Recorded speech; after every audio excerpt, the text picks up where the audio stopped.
Alors que la pose de la première pierre 20 mois plus tôt était pluvieuse, l'inauguration du nouveau centre culturel de Libercourt s'est déroulée sous un soleil radieux.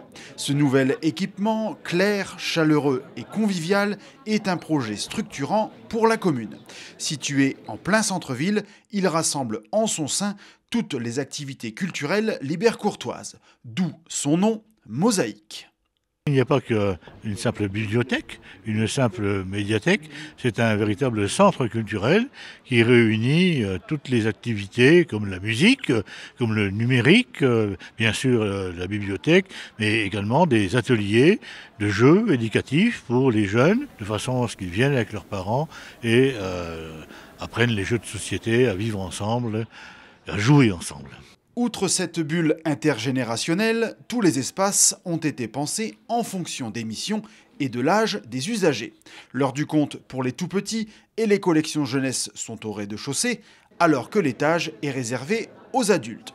On y trouve également une salle d'atelier polyvalente et un espace d'exposition couplé à un lieu de convivialité, sans oublier l'innovant Fab Lab.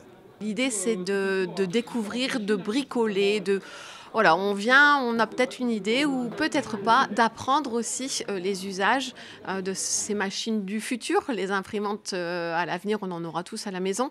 Voilà, les imprimantes 3D, d'apprendre le fonctionnement de ce genre de choses, l'électronique et aussi d'être initié à la cybersécurité. Le bâtiment compte également un auditorium de 70 places, doté d'un écran et de tous les équipements pour accueillir des spectacles. Enfin, les musiciens de la commune n'ont pas été oubliés, loin s'en faut. L'école de musique accueille les enfants de 3 ans jusqu'aux seniors. Elle propose toutes les familles d'instruments et on retrouve des cours de formation musicale qui sont collectifs et des cours d'instruments qui sont individuels.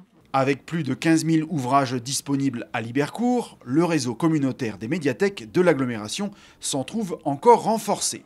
D'un coût total de 6,4 millions d'euros, l'équipement a été subventionné à hauteur de 65%, dont 1,3 million d'euros pour l'agglomération. Pour faire vivre les lieux, 5 agents sont placés sous la direction de Marion Autin-Zogal, qui mesure pleinement sa chance. Déjà d'avoir vécu tout ce parcours aussi de la construction, d'avoir pu lui donner aussi les couleurs auxquelles on avait réfléchi et en connaissant le terrain, en étant là depuis 10 ans, on connaît le public et ses attentes. Et puis oui, œuvrer autour des livres et de la culture en général, c'est une chance en fait.